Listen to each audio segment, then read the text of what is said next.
Hi, everyone, and welcome to Brunch with Bigfoot, Michigan Rob, and I'm your host, BMR. And as always, I'm joined by the bearded one, TEX. If this is your first time here, please subscribe on YouTube to TEX's Front Porch. Give us a thumbs up, leave a comment, and don't forget to hit the alert bell. You can find us on Odyssey Radio, iHeartRadio, and on Facebook at TEX's Front Porch. You can also reach us by email at paracryptidencounters@gmail.com or by text at 972-559-0988. Don't forget to subscribe on YouTube to Bigfoot, Michigan Rob. If you enjoy our content and would like to support us, the Super Chat is always open, or you can Venmo us at @TEX6717. Thank you and enjoy the show.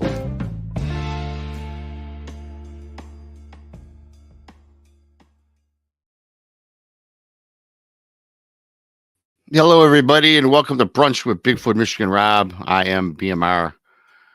Tex is in the back. I'll bring him up in a second. How is everybody? We've got a little change in plans today. Kelly Rainbow, who's scheduled to be on today, has taken ill, so she's being rescheduled till next week. So I hope she gets better, and we'll see her next week. So she didn't want us to remind everybody. I'm dropping a little plug for Kelly. She'll be at the Medellin Falls Bigfoot show festival. She'll be down there selling her wares. So if you want to go check her out, I certainly will give props for her. Go check her out. We've got, as you guys all know, we have 5 shows per week. On Monday, Texas Front Porch, 6:30 Central. Wednesdays, Jason McLean questions everything at 9 Central. Thursdays, Brunch with Bigfoot, Michigan Rob, noon Central. Jason McLean and the Cereal Papers, 9 Central. And remote viewing with Jessica Jones, 8 Central. And don't forget, we are also on KPNL Radio, Apple Podcasts, Spotify, wherever podcasts are shown. We are there. We are there. I'm bringing up Tex. I know he's looking like he's on his phone. I caught him off guard. And but we also have a special guest joining us to keep things interesting. Our team member, the lovely Jessica Jones, will be joining us in about 15 minutes to talk cryptids and maybe whatever you guys want us to talk about out there in Chatland. The first hour of the show is live on Odyssey and iHeartRadio. For you listeners on Odyssey and iHeartRadio, go on and subscribe to Texas Front Porch on YouTube or my channel, Bigfoot Michigan Rob. Hell, even the Cryptid Huntress, because we're streaming on all 3 shows today. And with that being said, Bigfoot Rob has to leave in an hour because, yes, Bigfoot Rob Tex has had all these problems with the internet, and I don't know if I'm coming through even now, but yes, I'm getting everything pulled out again, just like last week. I did this last Tuesday, so depending on how long this show goes, I'll be off after an hour because my guys are supposed to be here. Tex, have you ever heard of such a thing that's been happening with my internet, with my service provider? It's pretty crazy. I mean, it's you would think that after all the rigmarole that you've been through, that they'd get it fixed. They just came out and instead of replacing the equipment that's been there for 10 years. 10 years, yeah. Yeah, it's clearly outdated. And what they came out and just took a splitter off and replaced it or something. I mean, come on. They replaced the splitter, and I watched them. They checked the poles in the back. They went up on the ladder, and they did something up there. They certainly didn't replace the line. And so they leave. The internet's running good. Then all of a sudden, the last 3 days, it's been going in and out on me again. I mean, it looks like I'm coming through good because I can tell because I'll have an icon pop up when I'm losing it. So right now I'm pretty solid. And here's the thing. I call these people back and, I've been a customer with my service for 19 years. I mean, that's a long time. Yeah, it is. And I says, I wanted to upgrade my streaming service. I didn't know I had 200 gig of service only. Well, I upgraded to 500. I wanted that for free. Tex, they said the best they could do was $5 off my bill. After 19 years. So I had to pay for the 500 upgrade. But I tell you what, I think come September, I might be, regardless of how my internet comes through for the next couple months, I might just cancel them anyway, just out of priority. You know what I mean? Well, Grant Morton, I didn't even know if they had something like this. He suggests ask to speak to the loyalty department. Oh, okay. Um, but of course, cable companies in general are famous for lack of customer service. But I think, honestly, throughout the industry, not just that industry, but industries all over, especially here just lately, man, I've seen just a horrible, horrible dip in the level of customer service. Prices are going up, customer service is going down, and it's just, I don't get it. It's like people just don't care. They're not, they don't have any pride in what they do anymore. It's sad if you ask me. I mean, because I know used to pretty much no matter what you did, it's like my daddy always taught me, no matter what you do, try to do it good, you Yes. know? And Bat Mom, I responded, yes, she said it's my fault that I let it get that far. And I do agree to an extent. I did threaten. I said, look, I said when they come out on Thursday, I told them to pull everything out. Right. But I'm one last time Bat Mom. I'm just gonna have them. They're putting brand new equipment in, which they should have done in the first place, and I hope that alleviates the problem. Um, it's just I've been on the phone. My head aches from the hours I've spent on the phone, and a lot of times too, you get somebody on the phone that's not even from the United States, and I have no qualms with other countries, but that gets alarming after a while. So many times when I have to say, "Could you repeat yourself?" And that's always frustrating. Well, there's definitely a language barrier, You know, and it's like, what was somebody was telling me the other day, and I can't remember. Oh, it was Jason was telling us about um, that they were talking to somebody, and they were monitoring a call or something right? between customer service, which was overseas and everything, and something about they couldn't get in the house, and the guy just had recently taken ownership of the house. He didn't have the keys, weren't there, and all this kind of stuff. And the guy's response, the guy's suggestion to the guy that couldn't get in the house, instead of, hey, we're gonna get you some keys, just hang in there, no. His suggestion was kick the door in. That's the first place he went. It's like, no. You don't get it. You don't just walk up and kick the door in. No, no, of course not. Excuse me. No, and and once again, Batmom brings up another point. She's kind of mad at me this morning. It looks like, but that's cool, Batmom. I take full responsibility for my inactions. But she says too another thing. Before I could talk to somebody, I had to go through 15 minutes of prompts, right? Oh yeah. With the digital computer saying for customer service, please press 1. And your problem is press 2.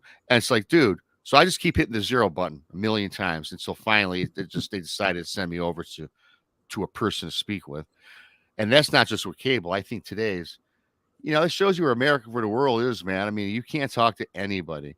We all text each other, we all stream with each other. Mm. Yet when you want to call a business, you're you can't get a hold of anybody. And that's more frustrating than anything. And that's just not with cable. That's with hell, it don't matter. Even your cell phone Yeah. if you got an issue. Yeah. Yeah. And of course the draw for outsourcing overseas, it's cheaper for the company, but and I get that from a business standpoint, I get it, bottom dollar. Okay. But you have to walk a fine line between, you know quality of service and what you get what you pay for type thing. So it's even in my industry, we see it a lot, and it's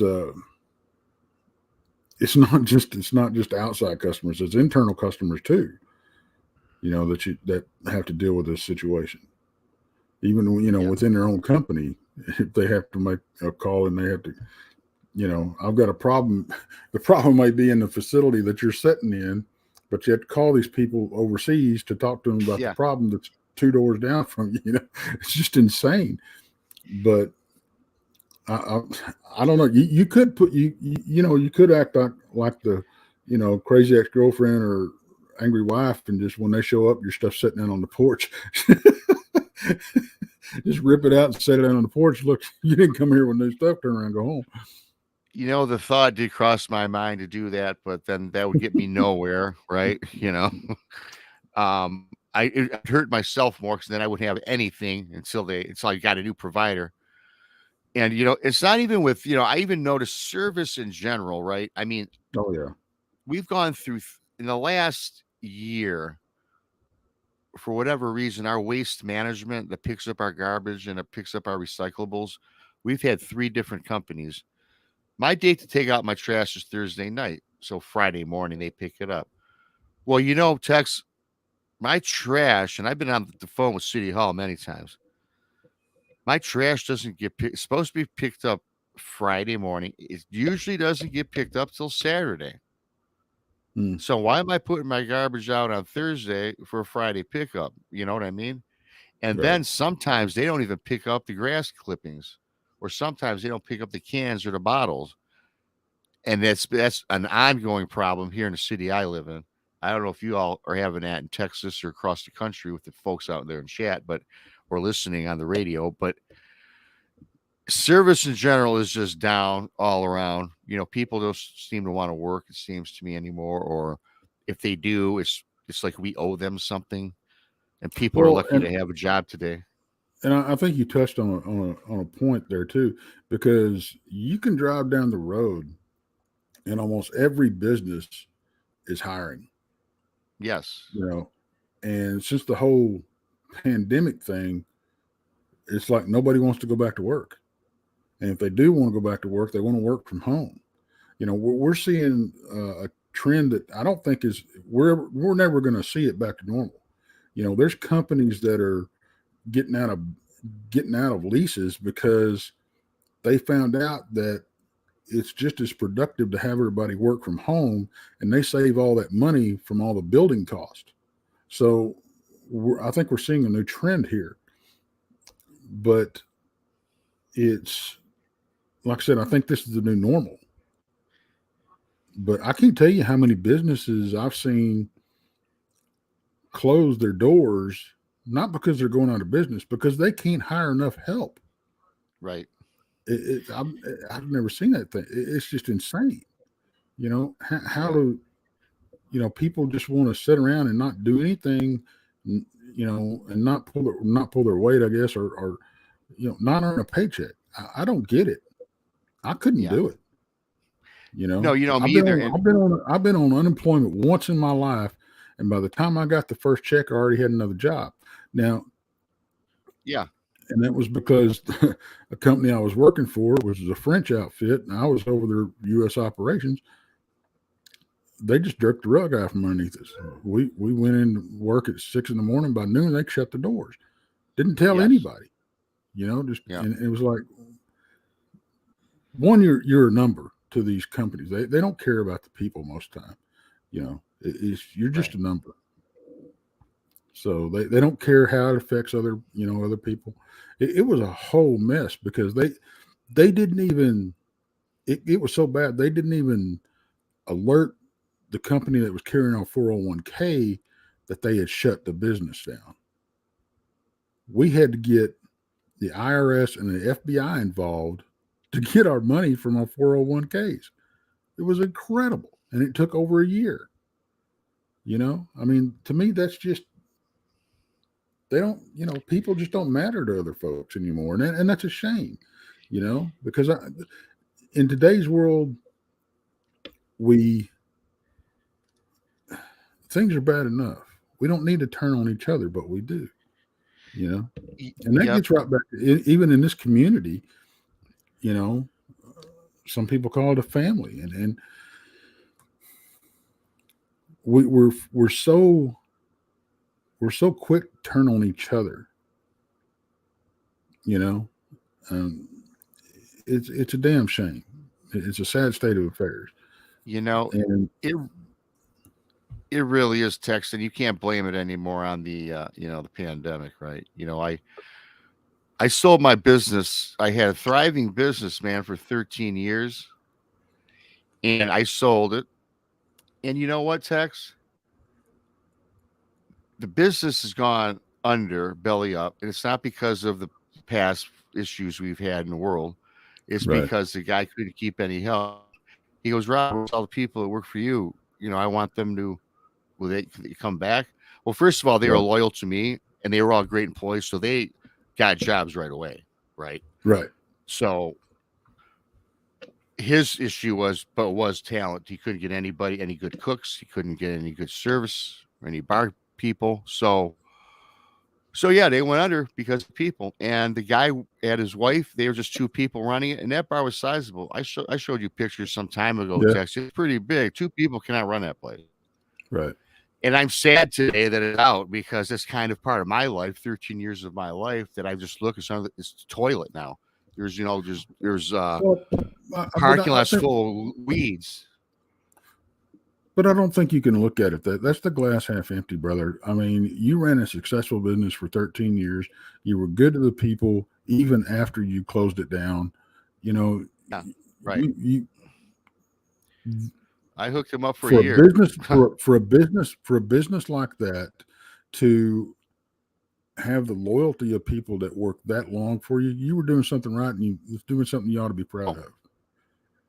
oh yeah, I'm definitely proud of it. It just irks me that now it's like nothing's going on over there. And with that being said, I see Tex brought up the lovely and talented Jessica Jones. Hey, Jessica, y'all. Hey. Yeah, she's the one we all fight over getting on our shows and everything. And she's too busy doing yeah, her own thing, and every once in a while she'll jump in and Well, I heard it's a this grace us was with hot her the mess. presence. complaints department today. I was listening. Okay, I hey, got some complaints. Well, I'm just kidding. okay, good. Hey, listen, we'll listen to your complaints, but for everybody tuning in now, we're supposed to have the lovely Kelly Rainbow. She is taken ill. She's taken ill. She will be on next Thursday on the show, and she talks about the spiritual side of Sasquatch, and she's written several books.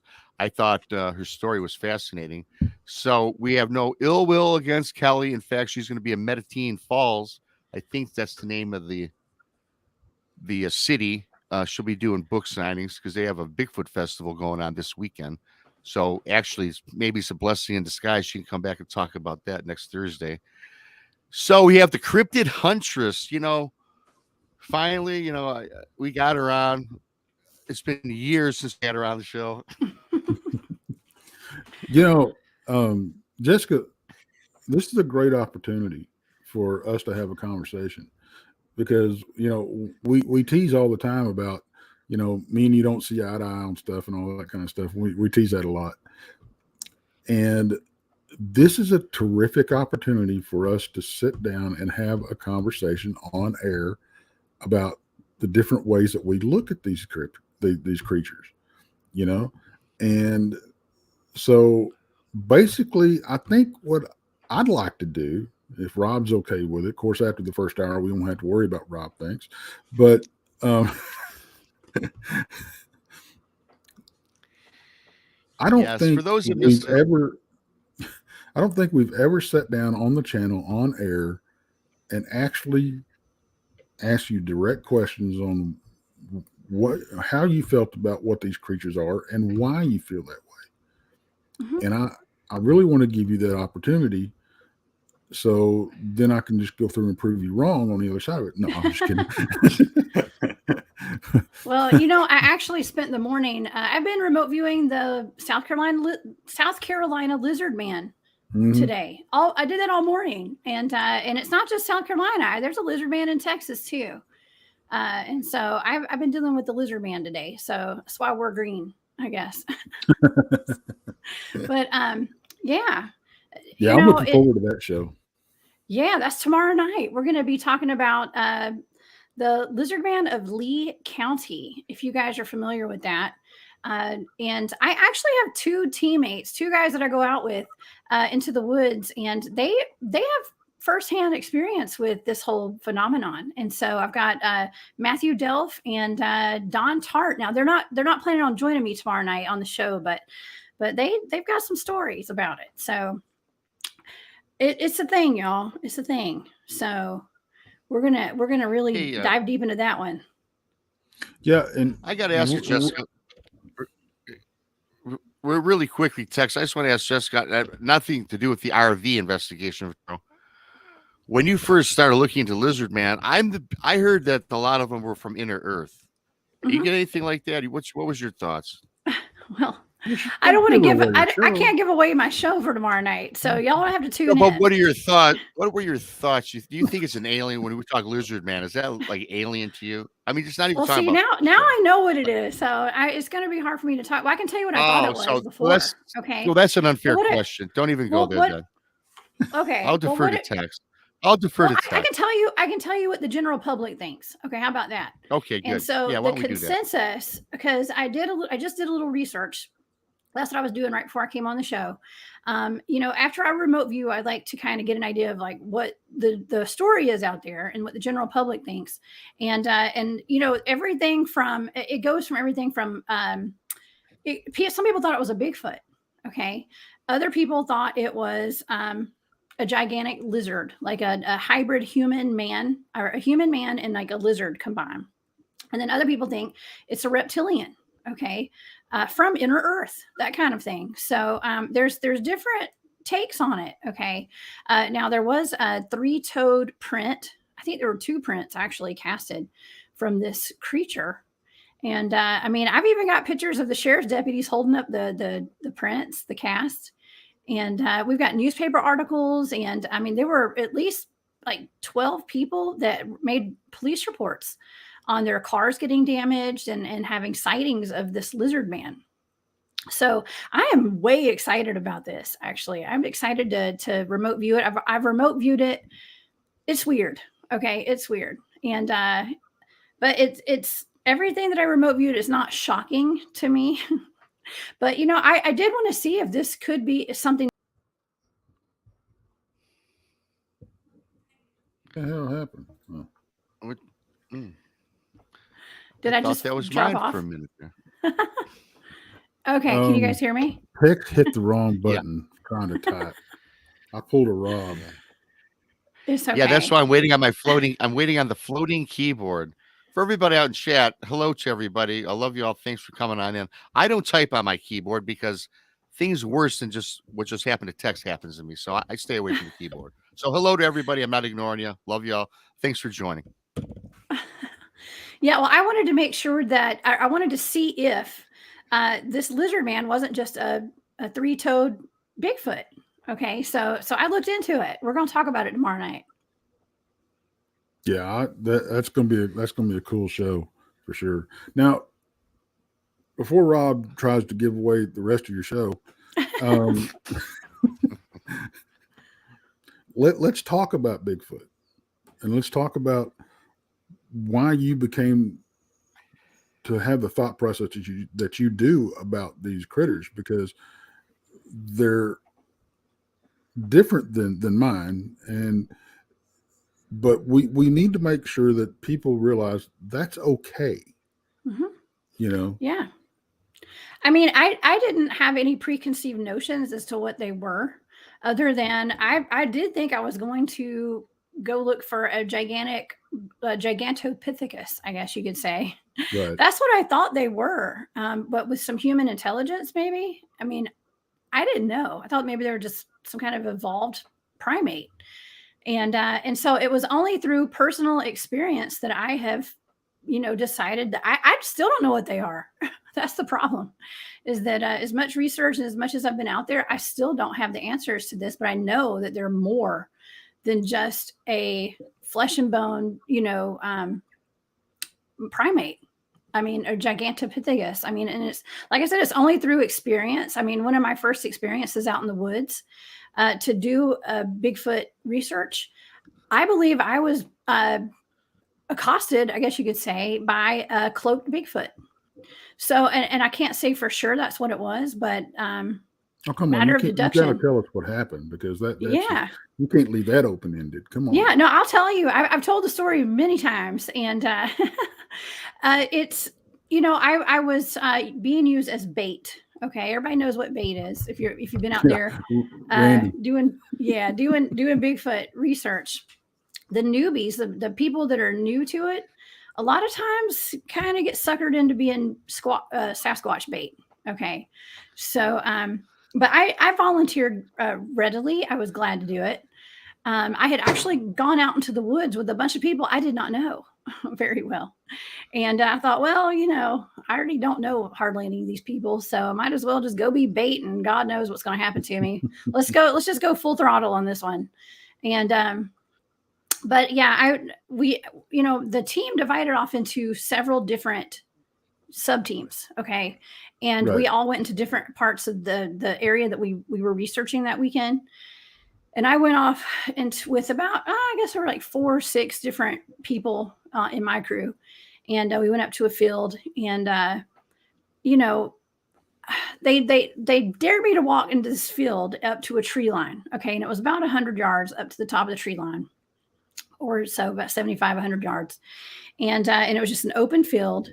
And it's something that we call now the UFO field, okay, because of what happened the next night there. But this is the first night I was out there, and so I put my, I had my backpack, my little rucksack with me, and I was like, I guess I'll do it. I'll go walk up to that tree line because I knew those guys were going to be watching me through their thermals and their FLIR cameras, and if something were to grab me, at least I could tell my mom, where I went. So, but let me jump in real quick. Yeah, because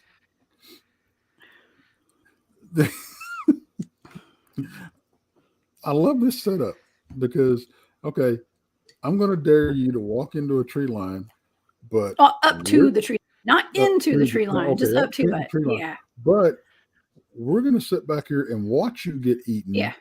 Right. Exactly. Well, I mean, they were armed. I knew it. Listen, these guys are armed and highly trained, and I have all, I was fine. I knew I was fine. We were all protecting ourselves. Let's just put it that way. So I knew I was going to be okay. And I wanted to get the full, experience. Okay. Right. I was there to see a Bigfoot. Okay. I was there to see if it was real, not even to see it. It was to experience it and to experience just to have the whole experience of what I was doing that weekend. And so, let me tell you, I got way more than I bargained for that weekend. But it was a matter of me putting myself out there and having no fear, and just doing it.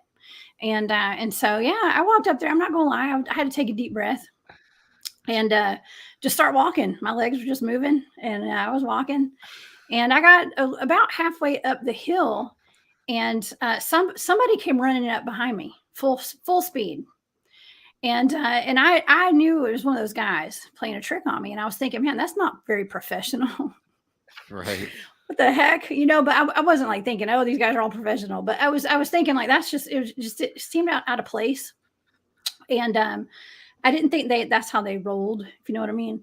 But somebody was running up behind me. And right when the person, whatever it was, got up right behind me, it swept my legs out from under me from behind.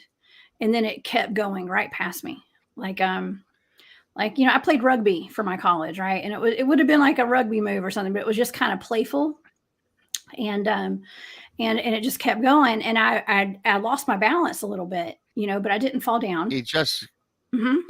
Jessica, when you got swept out from underneath you, I always wanted to ask you, did it feel like an actual arm or just like an energy? Could you feel like a physical presence or was it more of like an energy? Yeah. Well, it felt like a hand. It felt like something or a foot. I mean, I felt it. Yeah.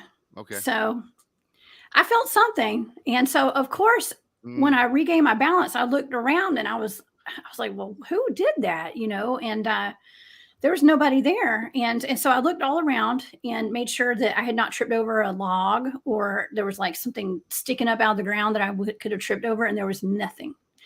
Okay. And so apparently, that's my job.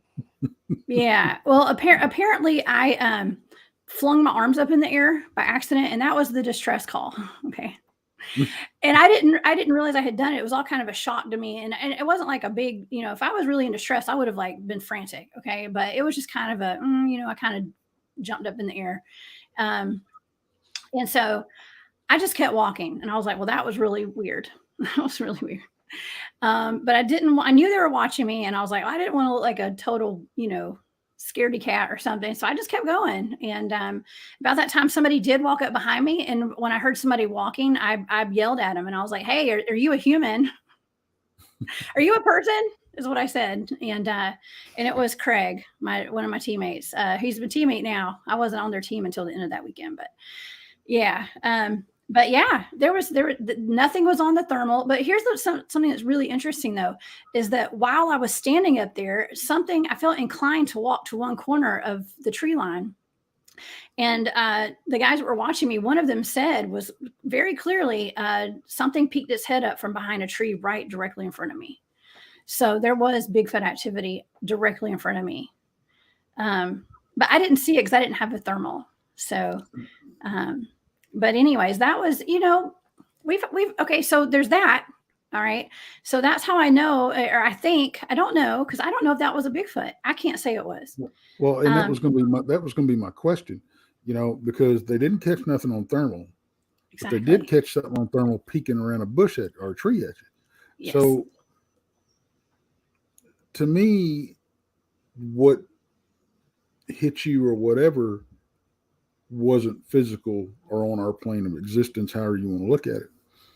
But the Bigfoot was there, and they caught it on thermal. That, to me, that says it's more of a possible physical thing. But that also leads right back to what we talk about a lot. There's other entities that are around these creatures for some reason. Yeah, but they can also be both, Tex, in my opinion, too. It could have been two different Bigfoot for all we know. Maybe there was a juvenile that was playing with me, and then its mama was looking behind that tree. Exactly. Well, okay, I know that's a good point. See, we just have to keep an open mind about all this, because we really don't have a clue. Right. Okay. And I can tell you, the next night I was in that same field. We did a little experiment. And the guy who had seen the Bigfoot peek out from behind the tree right in front of me, he and I spent the entire day and the night in that field hiding in the tree line. Okay, maybe we were wearing ghillie suits and camo. I can't say. I'm not going to go that far, but we were camouflaged. Okay, and so we were out there from mid-afternoon until about 1 o'clock that morning, and the next morning, and we had a UFO activity all around us that entire night. And it was actually so, and there were actually lights, like our whole team came out that night. And while we were hiding in the tree line where that Bigfoot, we had seen the Bigfoot the night before, or he had, the team came out and, acted like normal, everyday, crazy, loud humans, with their drums and, singing songs and just being silly and just making noise to distract, in hopes that a Bigfoot would come up from behind my partner and I and step on us, trying to see what the humans were doing. Well, that never happened. However, okay, they didn't come out that we know of, but we had UFO activity, and there were lights in the trees in the wood line right beside us, red lights. And our team thought it was he and I, but it was about 10 feet from where we were sitting. So, very weird stuff happened. It was all so strange that we ended up all learned. That's when we all started learning remote viewing, was after that incident. Do you think that the red lights were the UFOs? We've remote viewed it. It has there was ET involvement for sure. Oh, okay. Yeah. So why do you think the UFOs were there for, you remote viewed it, because so in your mind, Well, I mean, we kind of know, we kind of don't. Right, I mean, right. and that stuff I'm not really able to talk about, but yeah. So did you and your partner see the lights also? Or did Yes. you No, we didn't see the red lights. We had no idea they were there, and they were right Oh, okay. beside us. Oh, Yeah. wow. Yeah. They were about 10 feet to my right. And y'all never And saw we never saw them. But we had all of our devices going, we had missing time that night. Going back, I mean, we had ET contact actually, he and I, but we didn't remember it. And so our devices, let's say, I had my recording devices and we have all of our meters and everything. His went forward an hour and mine went backwards an hour. Okay. And we thought that was kind of weird, but our batteries were dying, of course, as always. Also, I was recording with my recording device, and I did not listen to the recordings until the next week. And Right. I knew inherently there was something on that recording. So I invited the head of my team and I listened to it together. Okay. Just to be there. Because I know that sometimes these things will erase. And I did not know at the time, it was one of those old school kind where like I couldn't put it into my computer. Mm-hmm. So I had him listen to it with me, and lo and behold, there was stuff on there that we didn't hear with our own ears. And I'll just tell you, one of the things was it sounded like bottle rockets were exploding all around us while we were having the lights show up in the sky all around us. Yeah. That's interesting. Yeah. Yeah. And guess what happened to that recording? Right after we listened to that recording, it erased all by itself. Really? It did. Oh yeah, it did. And there's so much weird stuff that happens with, the devices that we take into the field and stuff. Like you were saying, the batteries and this, self-erasing and getting turned off. When you take a device out in the field and you got somebody filming you, and you turned it on and you walk away, and then when you come back to check it, it's been turned off. Mm-hmm. I mean, it's just it's like it's like the time we were out in the field and we had some food, and we had a trail cam on a tripod pointed at the food. Food never got bothered. But something moved the tripod, not the camera. Something moved the whole tripod. Oh, yeah. But we never saw what it was. So it came up from behind the camera, part of an area that we weren't filming. It snuck up behind the camera and moved the freaking tripod. Now, could it have been, an armadillo? Yeah, it could have. But you would think that we would have caught images of it roaming around, rooting around. It would have went for the food. It was right there on the ground, but nothing did. And that's something else that we're finding out that's weird to us is we'll put this stuff out there, and not only will not, it won't, the Bigfoots won't bother, whatever, nothing will. Nothing even comes around. Hey, Tex, Jessica, really quick, guys. My cable man has arrived. Jessica, thank you for filling in. Once again, Rainbow will be on next Thursday at noon, and I got to run. And finally, everybody, cross your fingers. Listening on the radio side, listening in chat, wherever, listening tomorrow. Bigfoot Mystery Rob is finally getting 2022 equipment put in his house. It's going to work this time, Rob. See. It's going to work. I'll see you guys. Bye-bye. Bye. Thank you. Yeah. If I can even find the button. I'm having text problems here. Where the hell is it? All right. See ya. Guess what? I did it for him. I removed him. You're welcome. No, I'm just kidding. Oh my gosh, poor Rob. I was beginning to wonder how long we're going to have to look at him. You're trying to I just went ahead and hit the button. I don't know. I know. I feel him. I mean, I had really blurry internet for a long time, and you did, yeah. And it was my provider's fault the whole time. I mean, I pay a lot of money for internet. Like it shouldn't have been like that. But apparently, it was so bad going into my house that somebody went and like spliced it off so it bypassed my house, and it was so the other neighbors would get better service, but they never told me and they never fixed it. So Oh, good grief. that's what the company did, and that's the company that Rob's talking about going to. So Oh no. beware. They're all kind of wonky. I don't know. That's my Well, opinion. and cable and cable companies, the internet for years and years and years have always been, had the bad reputation of customer service. I think they lead the charge in bad customer service. Yeah, I don't know. There's a lot of companies that do right now. But the UFO and the time slip and everything. Of course, we've been talking the last week or so about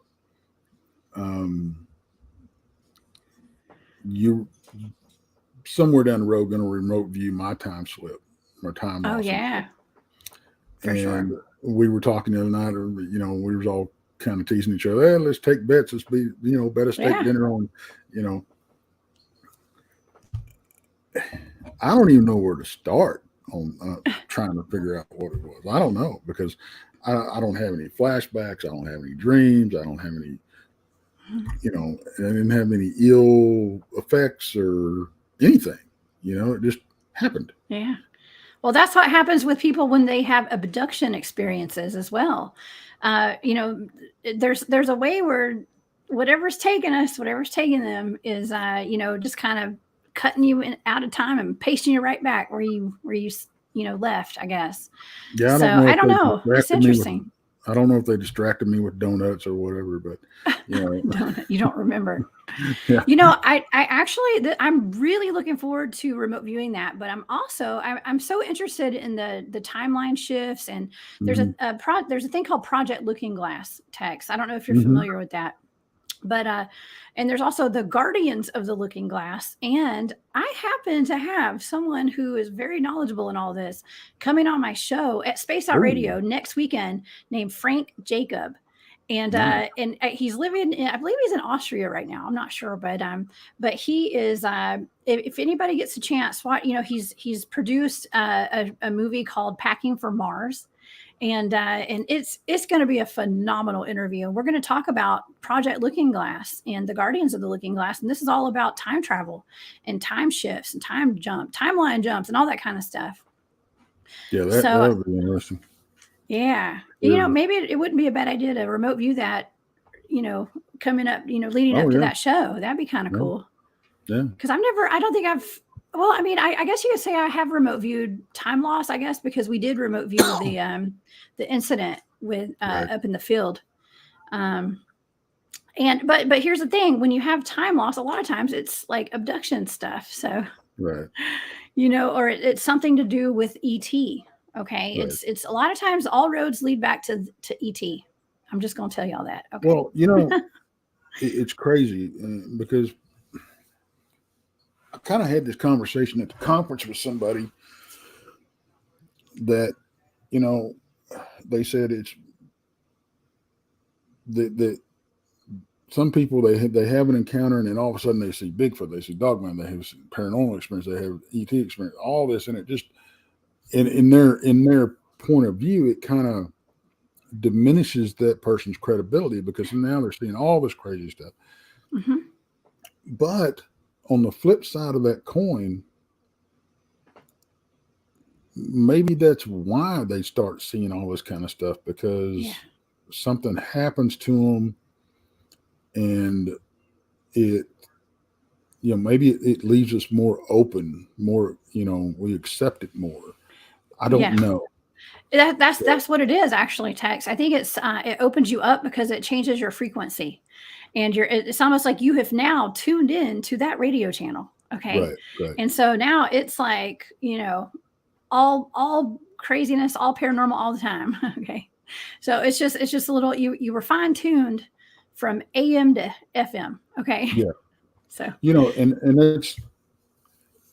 it kind of goes along the lines of what I said about, my Dogman encounter when I was 16, kind of tempering me to handle what I was doing in the future. Oh, yeah. Because, and I guess I was kind of saying the same thing, not just tempered me to handle it, but to open me up enough to experience it. Mm-hmm. And because I've I've had paranormal experiences. I've had Bigfoot experiences. I don't know about the whole ET thing yet, but You just don't remember those. well, that's I'm kidding. possible. I don't know. No, I mean it's possible. It really is. And I'm not closing the door to anything, but it kind of, I kind of don't want to add it to the list because Yeah. I feel like I'm becoming one of these people that, oh, well, I've seen it all and blah, blah, blah. And that's not the case. It's not like I want this stuff to happen. I don't want nothing to do with, I don't want nothing to do with aliens. I just, y'all leave me alone, I'll leave you alone. Well, my recommendation, Tex, is to not look into it further, because when I did, that's when I started having contact with them, and I didn't ask for that. Well, so I get that, but that ain't how I roll. Yeah. Yeah. Well, we were all encouraged to read books about alien abductions after that incident happened out in the field, and just about aliens in general, because I didn't know anything about aliens. I mean, I knew that people had abductions. I was always looking for UFOs in the sky since I'd been a kid. But I had never seen one that I knew of. Right. And so we started reading all these books like The Threat and Alien Life and Communion and all those typical reading list books. And if you buy one on Amazon, you end up with about 50 of them. Okay. Cause they're just, recommendations. They're all good. A lot of them are really good. But I was reading into it so much that within a week or two, I woke up to an alien in my room one night. So, and it didn't stop at that one. Well, do you think that it's maybe just we're you call it front loading our minds, and maybe it's our minds playing tricks on us, that we're absorbing so much, we're into this so much that we just think we see or experience all this kind of stuff? I think it could be that case for some people, but for me, it was very real. And and I know how I work as a spiritual being having a human experience, is that I manifest things very easily. And so when I think about something, sometimes I can create that thing. I mean, I'm a very creative mind, as a lot of you guys know. I like being creative, and and the more creative people are who are tuned into that kind of stuff, you can easily manifest all this stuff into being. So, I mean, everybody's different. So you can't just put everybody like a square peg in a round hole and all that kind of stuff. We're all different. But I do, after, knowing, where I am in life and the things that I'm able to see and do and hear and feel and everything, it was very real. And trust me, I did not want that to be real. It wasn't scary, but it was just not something that I had planned. Okay. Right. And you talk about it not being scary. Now I want to put this out there. Just because we call something not scary doesn't mean that we didn't feel uncomfortable with the encounter at the time. That's right. It's like I've never really felt that my life was in danger with any of my encounters, but that didn't mean that I wasn't spooked. I didn't have, creepy crawlies up and down my back, but it's some of this stuff makes you feel very, very uncomfortable. And I think it's because maybe it's because it makes us feel so vulnerable at the time. Exactly. Because we have absolutely really no control over how these things are going to behave or what they're going to do. I know a lot of people say you can call on the name of Christ and then it'll help you out and everything. Mm-hmm. And I believe that to a certain extent, and I'm going to get in trouble for that one because a lot of people take that out of context. But let me try to clarify this. If it's something evil spiritually that's trying to invade you, that I think that will work. As far as something physical, I think you could probably recite the preamble in the same tone of voice as you invoke Christ, and you get the same response, because I do think there's regardless of if you believe these things are a advanced ape or a primitive human, they're still just as physical. So, Yes. and they're unpredictable, and they have to be treated as such. Mhm. You can't go out and just let your kids go play with these things, you know. Oh, they're very dangerous. Well, And yeah, that's and what's so scary about it, is we don't have control. And I think that as far as the ETs, the alien aspect of this paranormal realm goes, that may be part of the reason we don't have disclosure, because when people realize and they're told, well, we have these other beings from another world or wherever they're from, another dimension. And yes, they are abducting humans, you know, and yes, they're doing that, Mhm. but we have no control over it. That'll drive people crazy. I mean, it is very literally, scary. And what they yeah. do, and in my experience, was you know, I immediately went back to sleep right after I realized what I was looking at. Okay. Right. And you know I was what? literally trying to get out of bed and I couldn't move. And so I just went Exactly. back to sleep. We're gonna talk more about that on the other side of the break, Yeah. because I had the same thing happen to me, not the paralyzed, but the going back to sleep, and I'll explain that. Yeah. But With we're Bigfoot fixing too. right. And we're going to Yeah. have to say goodbye to our Odyssey listeners, our iHeart listeners, and Spotify listeners, all that kind of stuff. But y'all don't want to miss the second half of this show, I guarantee you. So come over to Texas Front Porch, TEX''S Front Porch on YouTube, or the Cryptid Huntress on YouTube, and catch the second half of this show. And the rest of you, we're going to be back in 5 minutes.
Four minutes to go, folks.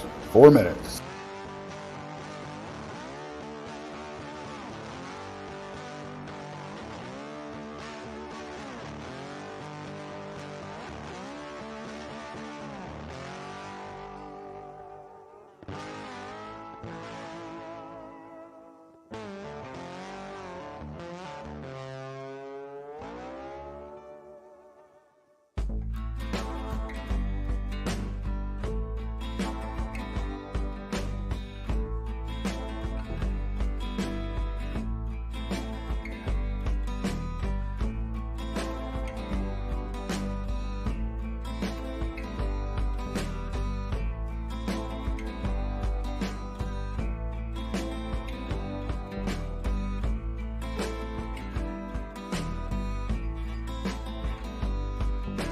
Three minutes. We're almost there.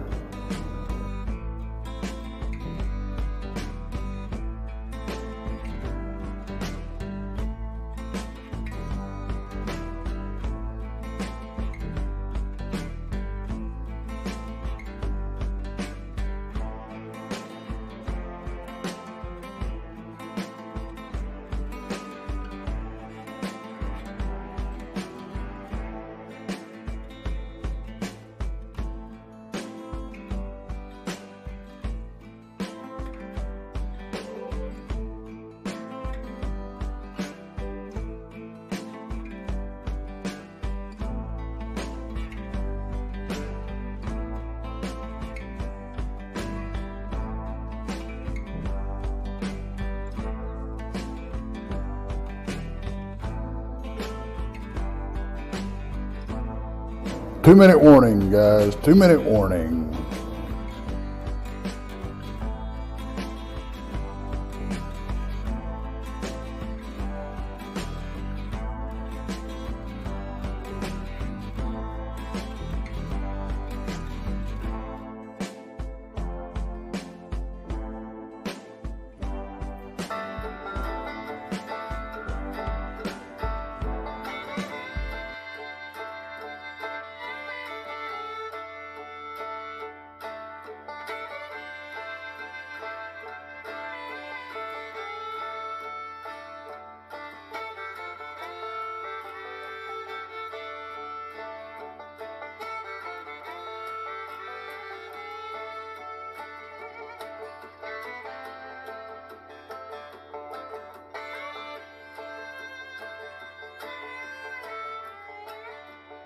1 minute. 1 minute.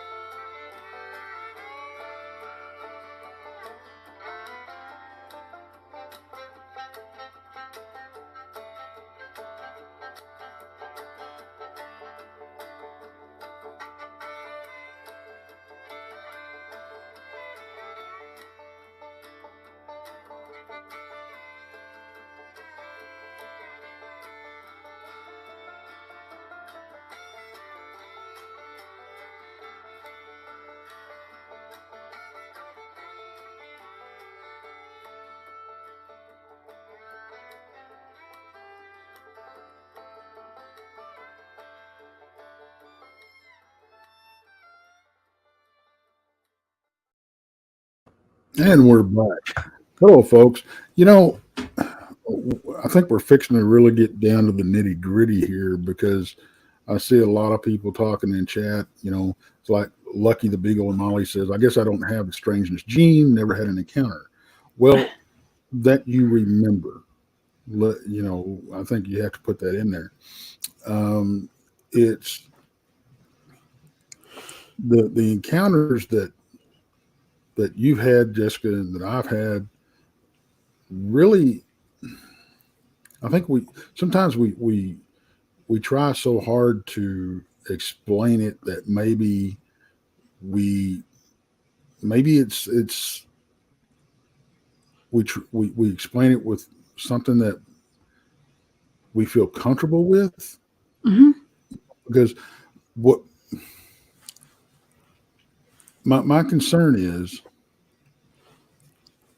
that these some of these encounters, not all of them, but some of these encounters have a nefarious nature. Mm-hmm. You know, and maybe they're not, you know, cryptid or what we call paranormal, like as in ghost or whatever, or even UFO. What if they're more of a negative spiritual encounter, but they're representing themselves as something different, and we just kind of fall in line because we don't want to believe that the darkness is trying to communicate with us? Because I do know a lot of people, they say, if you study the darkness, or what is it?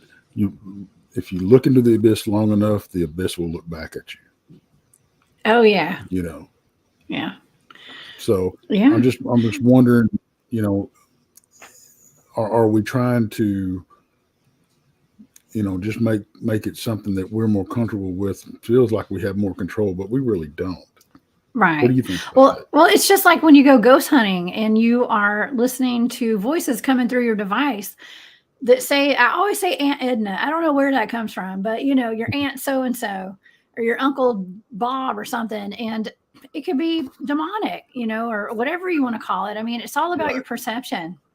But something I like to call it low vibrational energies. Okay. That's the way I like to refer to it. And that's coming from a remote viewing stance where you don't want to label things one thing or another, but just energies. You know, a lot of stuff's just energy. But it can have bad intentions, and it could be very negative. So let me ask you this about remote viewing, because I've never really studied, you know, remote viewing. I've talked about it. Me and you talked about me you know, sitting down with you and training, and it's not something that I've jumped into yet. But where did this all start? Where did remote viewing get its start? I mean, we know about, you know, the government practicing with it and stuff, but and you know, back in, you know, Nazi Germany experimenting with it and all that kind of stuff. But it had to start earlier than that. Where did they come up with this? Where did they come up with this at? where did it get its start? Do you know? Well, I can tell you from the get-go that, I mean, being able to have psychic abilities, and they're seers, and so from the beginning of time, okay. So, I mean, it's just tapping into your psychic abilities is all it is. And so it goes back from probably the first humans were doing it, I mean, because even when you don't have language, you're able to communicate telepathically with things and get on those vibrations. So I'd say it goes back hundreds of thousands, millions of years. I don't know. It goes back from the beginning of time. Now, remote viewing is using a scientific method, like a form, to get all of that, to pull all that psychic information down and put it into charts and things like that. So it's just giving it some sort of a form that you can write down. Okay. So, And locate targets. well, do you think it's possible that the shamans, the medicine men, and that type, they were probably actually the seers and stuff like that? Yeah. That those were probably the first remote viewers. Of course. Yeah. Astral traveling and all that kind of stuff. It's all connected. Yeah. Remote viewing is just a way to, I mean, it is a scientific method of using your psychic abilities to locate targets. Okay. But I think it's just packaged like that, so it sounds official. Okay. And I mean, just look at it. I mean, people have a hard time accepting that a psychic can help locate a missing person for law enforcement, or to help help solve cold cases. I mean, there's shows about it all over television. I mean, I don't have cable anymore, but I know that there are shows out there. I actually did a target for one a while back. It's just a way to legitimize it, maybe a little bit, but there is some. I mean, not that it's not legitimate, but you know what I mean. Well, I mean, it's our military using it. Yeah, well, I think legitimize is the wrong term, but like you said, but I think it's more. And when you talk about it being a scientific process now, it hasn't always been that way. But That's right. I think that part of it comes from the military study and the government studies on it, and it lays it out, and maybe it's sharpening, honing the ability more than just taking peyote and having a vision. Right. But no drugs involved, not to my knowledge. But we don't know what our military is doing these days, but I mean, yeah, I'm sure for they sure. did. I mean, if you guys have watched the movie The Men Who Stare at Goats, that gives you an idea of what that remote viewing program was all about. And it was kind of like a hippie vibe, you know what I'm saying? So there's no telling what all they were doing. But it's expanding your mind and exploring your mind. I mean, it's a wondrous universe inside our heads. Okay. So well, and RB brings up a good point that I want to talk about. That's they say that's how Bigfoot communicates with others. And by others, I'm guessing you mean people. And everybody knows that's always been a concern of mine. These people that claim to speak with Bigfoot and communicate with Bigfoot. My question is, how do you know that it's Bigfoot that you're talking to versus a spirit that's pretending to be something that you want to communicate with, that you find acceptable, and that you will welcome into your spirit? And to me, that is a very legitimate concern, because once these things get a foothold, it is hard to get rid of them. Yeah, like a pesky boyfriend or something. Yeah, exactly. It'd be like trying to run me off, But right. Oh man. Is there a reliable way to differentiate what we're communicating with? Because it's like you said, things, say they're your Aunt Edna or your Uncle Bob or whatever, but it's really not. So how can we determine that it's not a trickster spirit or evil entity or whatever? Yeah, that's a good question, because I don't know. It just depends. You have to go with your instincts, really. And my instincts, honestly, are I'm not a big fan of doing ghost spot sessions, especially out in the field when we're doing Bigfoot research. Right. If you're going to go do, explore a haunted house or something, that's fine. I mean, everybody's different. Okay. But on my leg of my journey at this point, I prefer not to use those things. Okay. Right. And it's not because I've been there and I've done that. Okay. And I do know that I've had a lot of voices come through and claim to be my dead brother. Okay. Mhm. And my grandparents, my aunt, my friends, I've had a lot of friends pass away. And, and they had, there are some sessions I had that were very legitimate. Okay. And I'm going to say it like that because, it, but I still don't know. I can't say for sure if those were really my loved ones. I mean, we Right, just right. don't know. We don't know. And yes, I was able to even help when I had a friend who committed suicide, and we found him on the other side, and we're talking to him, and he was lost. And uh, the guy I was doing the session with, his name was Christopher Moon, and he was pretty well known for having a ghost box back in the day before we had our handheld devices, Mhm. and it was like a spirit box to the dead or something like that. And so he and I were able to help cross my friend over to the other side through talking to him and calling his guides in and everything. And it was a very touching moment. Okay. But looking back on that, how do I even know that was him? Right. I just don't. But I like to think it was. So I don't know. I just, we really don't know what we're dealing with and a lot of times. Yeah, That's and where, that mhm, and scary and dangerous is what it is. mhm, I mean, yeah. and I think you have to be, if you're going to jump into this. So I think people really, really, really need to do a lot of soul searching before they do, because you have to, one, you have to realize exactly what it's possible that you may run into, Yeah. and what the lasting implications could be, because I've seen this stuff change people's lives for the worse, Yeah, I have and you too. got to be able to protect yourself. It's and I think the protection varies from person to person. You can't just, I don't, it's like anything else. I don't think that you can use a blanket thing to protect yourself. If you don't believe in it, it's not going to work. It's like if you give these things credibility or legitimacy, that it's easier, you know, if you don't do that, it's harder for them to take a hold on you. It is, but it doesn't mean So it won't affect you though. It can still affect exactly. you, Right. unfortunately. And I think you have to, I know I get, I get poked at all the fun, because I try to be consciously and otherwise, I try to be a very, very positive person.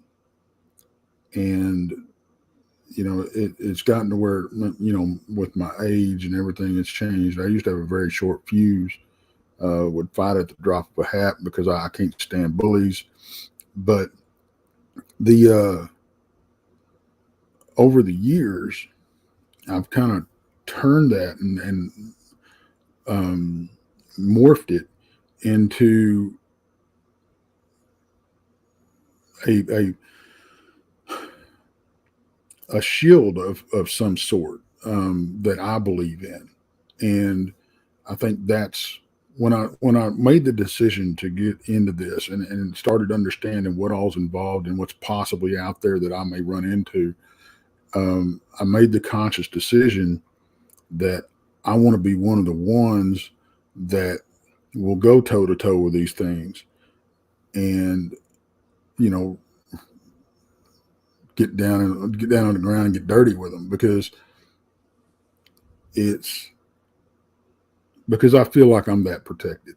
And I may be Mhm. fooling myself. I'm not saying that, I don't know. Okay, I'm Tex. I just gotta tell you, we when we're saying we don't know what we're dealing with out there, we don't know what we're dealing with out there. And there are, yeah, trust me, there's a lot of energies that are much more powerful than we are. And I mean, I like to go when I'm out in the woods. I like to think there's nothing more powerful than me either. But we have to know what we're dealing with, kind of, even though we don't. But we have to, first of all, we do have to understand how powerful we are. And you are a very right, powerful soul. Okay. We're all very powerful.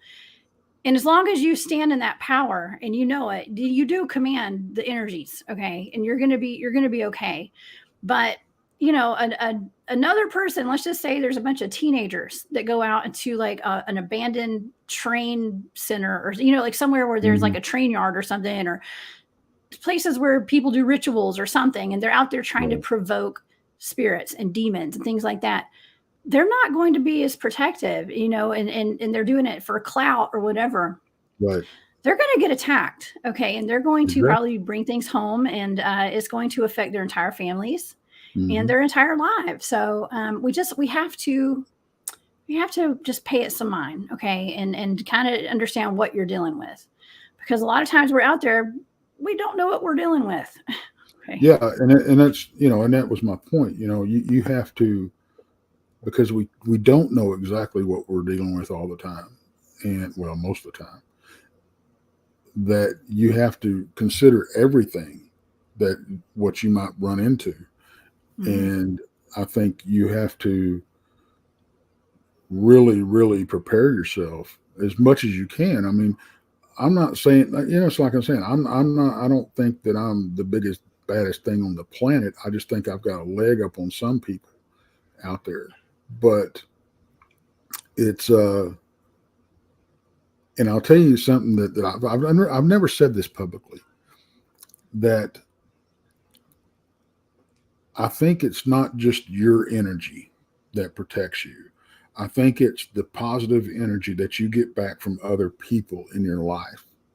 You take that as part of your shield also. So the more positivity that you have in your life as you deal with others, I think you take that with you out in the field. And I think that serves as a spiritual armor in itself. Mm-hmm. And that's why I try so hard to be a positive person with other people in my life. And you've known me for a while now. Mm-hmm. I'm pretty laid back. I'm a jovial guy. And it takes a lot to get under my skin nowadays.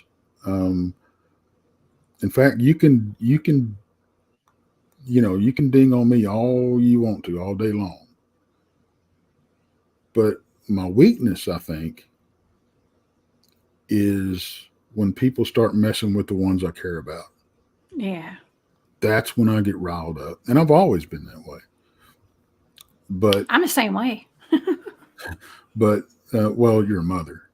Yeah, exactly. I'm You got mama that bear. mama bear. You got that mama bear attitude, which Oh yeah. which I love the attitude. My wife, oh good grief, boy, you talk about mama bear. Woo.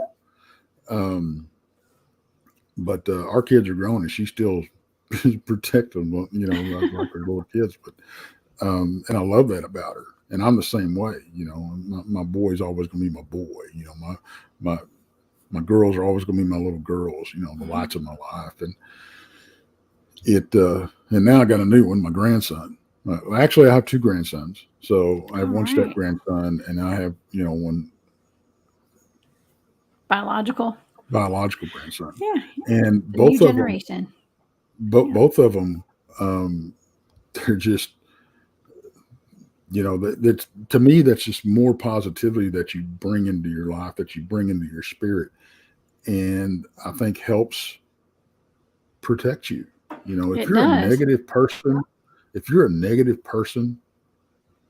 and you go out and you've got darkness in yourself, I think that's going to manifest a lot too. Mm-hmm. Yeah. Because I It, feed on yeah. that.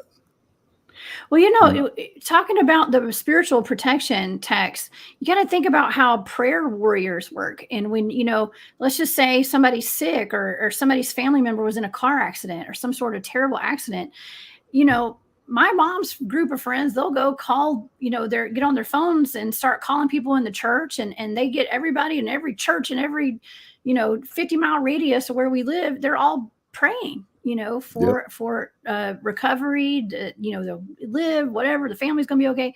But they have like, it's like a family tree. It's like it's like a phone bank of like people that go and they start praying. Yeah, a call tree. Yeah.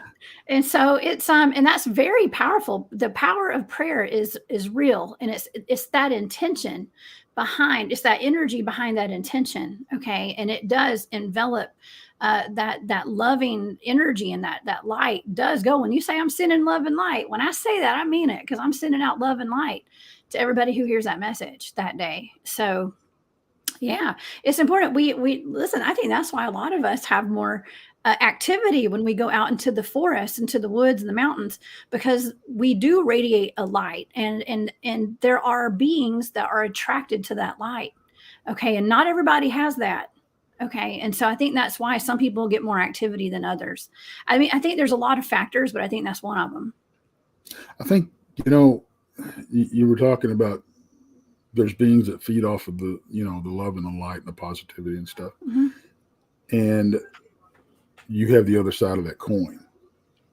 There's beings out there that feed on the negativity, the fear, Yes. you know, and that unfortunately there's people in this world that feed that when they go out there. Oh yeah.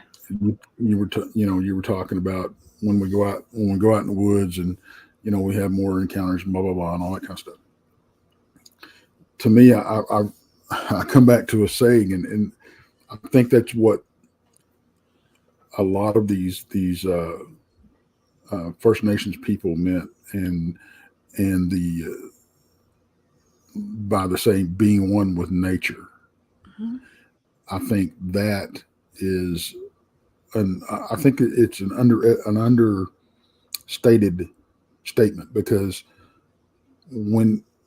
if you take that and you really break it down and you walk out there and now I'm not talking about going out in the woods playing music and blah blah blah. Go out there, really delve into what's out there, what's around you, what's making all this beautiful music, as far as I'm concerned. Because I'll tell you, there ain't nothing that makes me go to sleep quicker than the sounds of the woods and stuff out there. Oh You know, yeah. Crickets people. chirping. Oh yeah, Bigfoot's I, whooping. I had some. Who was it? I can't remember who it was. I was talking to somebody about, you know, I like going out in the woods, and I'll just sit there and listen to the wildlife, you know, listen to what's going on around me and everything. And they said, "Man, I went camping. I couldn't. It was too quiet. I couldn't stand it." Oh And I'm man, I like, love it. that we've got so much chaos in our lives that we live around every day. When you take that background noise Mhm. that is always there, it is that kind of silence bothers a lot of people. Mhm. I've seen that a lot It here lately. does. Especially Yeah, the kids and the teenagers. yeah. You know, I When you remember, take the technology away, well, they it's all can't this handle music. It's it. constant. It's like their brains are constantly being bombarded with Oh yeah, noise. And I have so much I could talk about right now, but I remember being super frustrated one time. We had a teenager go out to my farm with me and some friends. Their teenage daughter went with us, and the whole time we were out there, I was living in the city in downtown Atlanta at the time, so I loved going out to the farm, getting away, sitting on the dock, and hmm listen to the birds chirping, and you know the turtle splashing and whatever. And but this teenager had the music on blasting the entire weekend, and I just, you know, and that's fine. But even when we go camping, sometimes if we are actually, occasionally we will stay at we'll have base camp at like a park somewhere where there's people, like a campsite, and it's not often. Those are my least favorite trips, by the way. Is when there's people around, but people yeah. will be out there blasting their music at a campsite out in the middle of the forest, and you know, and it kind of defeats the purpose in my opinion, but that's just my opinion, because I like to get out in the woods and just soak it all in and get away Oh, from all that I love it. electronic noise. Yeah. But you know, and then there also is the fact that, you know, like the megahertz is kind of tuned in these days to hmm like be frustrating and stuff. It's not like Yeah. it jars your brain or something. It's not pleasant. So we're and that all goes back to like us not being able to hone in on our psychic abilities, because we are being constantly bombarded. And once you are, it becomes a habit, it becomes an addiction, to always have to have noise and to not be able to sit quiet with yourself and to really meditate and go in. It's really hard for people, the average person, to meditate. And by meditating, I don't mean like you have to sit there and close your eyes and, sit, Indian style on the ground or whatever with your legs crossed. It's it's just taking time to be quiet and having a cup of coffee and reading a book in the morning. Okay. That's meditating. It's going down and sitting by a creek for 5 minutes, Well, and that is becoming a lost art, reading a book, because I got to tell you, I can't read something on the computer like a book. I Me can't do neither. that. It's hard, right? But I can sit down and read a book. Now, I'm the type of person that I can be reading 2 or 3 books at one time, but I can't do it on a computer.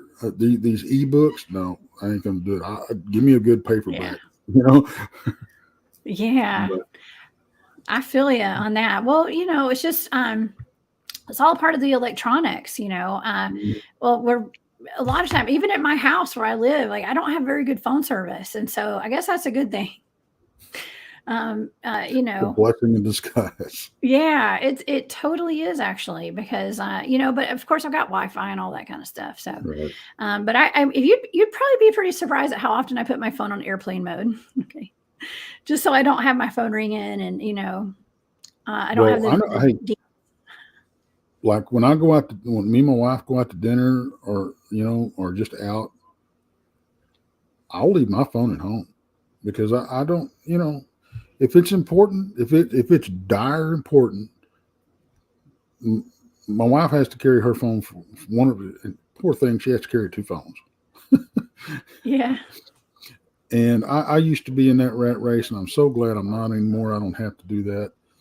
She's very career minded these days, and I support her and whatever's going to make her happy. Mm-hmm. And I know when she goes on vacation, she's not on call. She's like, It's a relief. Oh yeah, it is. And in fact, I was at work the other day, and I walked up on the security guard, and he had 2 phones just like this. Mm-hmm. And I said, "What?" And he's one of these guys that he's always like this, walking around. He's never got his eyes off his phone. Yeah. He's always talking. He's always doing something. I said, Are you so busy that you have to have 2 phones to take care of it? He goes, well, I got one for my games and I got one that I use for talking and stuff. Text. Oh man. I'm really? I'm guilty. I look at my phone occasionally. I know. We're all guilty. Yeah, we all do, but yeah, to be so absorbed in that, if he was to take those away, his world would crumble. Well, here's the thing, in my opinion, is that we should never give so many people just total access to us all the time. Okay. Right. Your energy is your biggest asset. Okay. And so, I have an issue with like Facebook, and listen, this is no shade to anybody. I love everybody that watches. And, I feel like we've all got a soul connection in some way here, but we all take this advice, y'all. Shut it off every now and then. And you don't have to answer, I feel like Facebook, for instance, and I love Facebook, but a lot of times when you have the messengers and things like that, I've had people call me, like people I don't know, like trying to call me through Facebook. And I pretty much unfriend those people, just so y'all know. Okay. So don't try. I'm like, who is this? Because there's too much access right now. And it actually feels good to just cut it all off. I don't have Messenger on my phone. Okay. So people are calling me through my computer. But it's, unless I have your phone number and you have mine, let's not try to call each other. Okay. Unless I've talked to you previously. Okay. Well, and that's what I was. That's how we should all be. To me, that's very, very intrusive to Totally. call somebody that you do not know. Yeah. With today's technology, to not at least text them and say, "Hey, I'd like to talk to you," and set something up. I love talking to people, especially people that there's people in the chat today that I'm like, I'm actually looking forward to talking to them in the future. And we've exchanged phone numbers, and I've talked to some of the people in the chat actually. Okay. So I love it, but it's like random people. I mean, you guys, I admit I am embarrassed to say this. I have almost 4,000 friends on Facebook. I might know like 500. Okay. So I'm going to go ahead and be honest and state that. So there's a little weird gray area there. Okay. A big gray area when it Well, comes and to friends and stuff. So Bat Mom says, I usually call people, but it's because I showed it in my bra. Well, the accidental butt and boob call, that's not what we're talking about. It's oh calling somebody my gosh. that you do not know, Yeah. that you've never Yeah. talked to. And to me, that's intrusive with today's technology. Used to, I mean, blind calls was nothing, Well, we but, had to.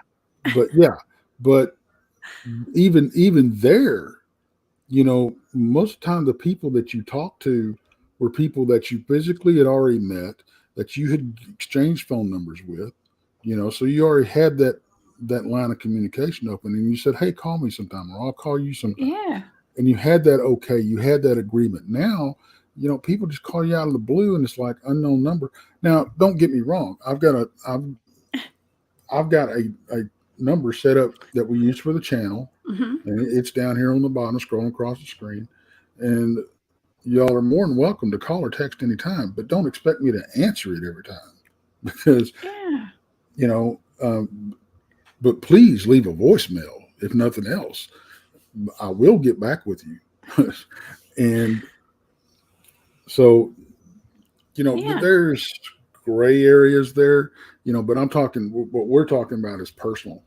Yeah, and it's just having access and giving people access to you, and the technology kind of making it too accessible. Okay, and so Right. and part of being too accessible to people is like you don't have privacy anymore. Okay, Yeah. And that's part of like needing to get back to like distancing yourself from technology every now and then, and doing a little meditation, which just means being by yourself for a little while and turning getting the Wi-Fi buds out of your ears, and just finding some quiet time every morning. It's actually a great thing to help you kind of get your day going if you do that in the morning. And I grew up, we didn't have cell phones, I went out in the woods for the better part of my life, for half my life anyway, without a phone. And I would love nothing better than to be able to do that today. I know nobody knows where you're at. I love that. Yeah. But the thing about it is, that is with the technology today, that is almost disrespectful to the ones you love. Yeah. Because there is no way to get a hold of them. And if something did happen, there is that line of help. So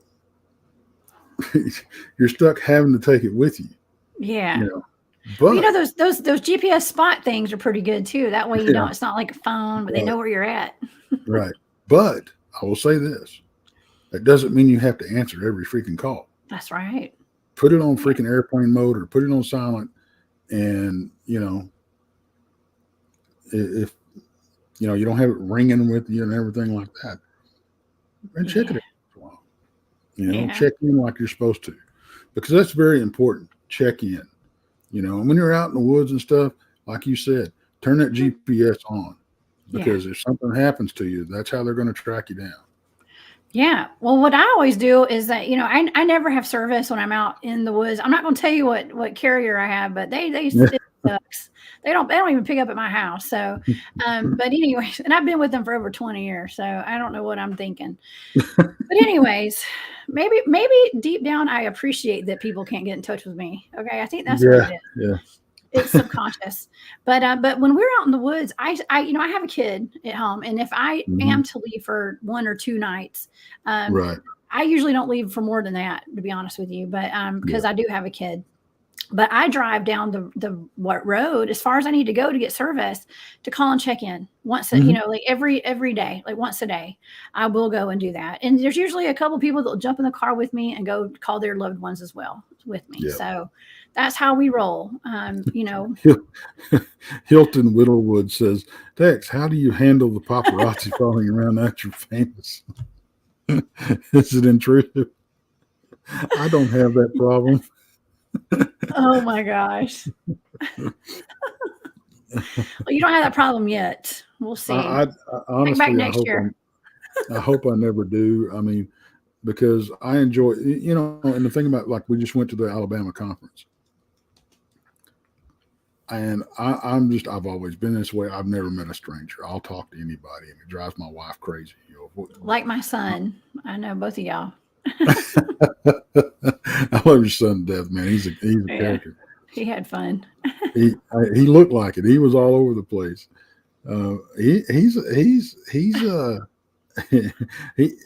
He may be a salesman or something before. He already is. He already is. Yeah. He was Tom Sawyering the hell out of people up there, and I loved it. But he knows how to work it. Yeah, he does. If you're ever at a conference and I'm there, please come up and say hello to me. I welcome that, because I love meeting new people. I really do. And I'm never going to be, and I'll say this right now, I'm never going to be one of these people that, I'm going to think I'm too good to talk to anybody. I'm just me. I put my pants on one leg at a time, just like everybody else. Thank God you put your pants on before you went to that conference. Well, that was a debate,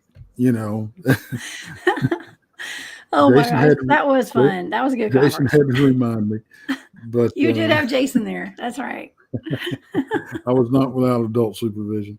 But we had a great time, and it was so awesome. The crew meeting, for the first time. Me, you, Rob, and Jason. And unfortunately, we didn't have the rest of the crew with us. I wish we had. I wish Bob could have went, and his mother's doing fine, by the way. Oh, good. And Randy, we didn't have Randy there either. Yeah, I know. And Nabbit. Yeah, and Randy was gonna go, and Bob was gonna go, but Randy takes care of his parents. Mm-hmm. I'm gonna tell on Randy a little bit. He wants to come across as this rough, grouchy kind of guy. He ain't. He's just a lovely little teddy bear. That's all he is. But man, you're giving away his secrets. Yeah, I know, right? Well, they do it to me all the time. So, yeah, and he's not here, so he can't defend himself. But it's the whole group that we've got together, and we just, and I said this before, you couldn't get the chemistry that we've got all together if you planned it. I mean, because we all kind of fell together, and we're all gonna fall down together too. Well, hey, hopefully never. It's been a lot of fun, actually. I don't know how this all came together, but it did. So, well, there are no. I look at it this way: there are no accidents. That's right. We were meant to be doing all this stuff together, and because you can't plan to put the chemistry together that we've got. You just really can't. Because I tell you what, every one of y'all that have jumped on board with me to do this, I love every one of you. Y'all are great. And it's a blessing. It really is. Yeah. It's fun. It is. We're having fun. Now, if Rob could just get his internet working, we could have a little more fun, right? Yeah, that's for sure. We keep thinking it's ready to go, and then something else happened. So the other day we were bragging about, man, I think we finally got this right, Rob. We're finally coming through loud and clear. That was last Friday. Yeah. And then it's still not ready. Oh, well. Yeah. We're working on it. Well, you know what? Let's go ahead and wrap this one up. We've been on here for an hour and a half. And again, Jessica, really appreciate you coming on. And anytime. It's always a pleasure when I get to talk to you. Well, thank you. It was awesome that I loved it that we actually had some time, just me and you. Yeah. Because we got to talk about some stuff that we've never really talked about in depth. I know. Well, we touched on it a little bit, but I did have you on Space Out Radio last week, so that was kind of fun. Yeah, we did a lot of good talk, but not on this show, not on this network. We haven't talked about the differences between, I guess, what do you call it? The woo versus the flesh and bone stuff, I Yeah, guess. I don't know. The 3D versus the whatever other Ds. yeah. There you go. There you go. 4 and 5D. Yeah. So, yeah. I mean, because that's kind of where everybody's at with all this research right It now. is. So it's fun that we're able to look at it from different perspectives. And yeah, I mean, but it's interesting because the more that I talk to people about the research and the research they're doing, they sound like I do, and they're having experiences like my team's been having. So, I And don't I know. think, honestly, I think if any researcher that's been doing this for any length of time is completely honest, because not all of them are, because they have a certain stance that they've planted their flag on that hill, and that's where they're going to be, and they will actually avoid talking about other stuff, even though they've experienced it out in the field. They don't want to talk about it because that's not their narrative, and that's fine. Yeah. But when you pin them down and you really start talking, I really haven't ran across any of them that has been doing it for a long time that hasn't ran into something they can't explain. Right. Exactly. Exactly. My team just takes it a step farther by remote viewing it and really getting weird. Okay. Seeing the really weird stuff. And it's not us getting weird. It's just us seeing the high strangeness from a different angle. And, and so that's just a new perspective, that a lot of people haven't heard before. And I mean, like this lizard man tomorrow night, this is going to be a great show. I hope you guys tune in. I'm really looking forward to it. Yeah. Oh, tomorrow night, I know Jason's coming on. Tex, you're welcome to come on. Rod, everybody's welcome to come join us, but it's going to be really interesting because, I'm not only looking at the lizard man that's in South Carolina, but we have lizard man reports all over the country, and especially in Texas, Tex. So we're going to be looking into that too. It's going to be interesting. I'm looking forward to it. I hope I get to make it, but my wife's coming in from Chicago tomorrow, so we might have to have a date night. So okay, we'll hold it down. We'll hold it down tomorrow night. But I know Jason's going to be on tomorrow night, so he's got some knowledge on the Lee County lizard man. So you'll have your hands full with him, that's for sure. Yeah, yeah. It's always fun though. And we got something very exciting coming up in the next couple of weeks that I think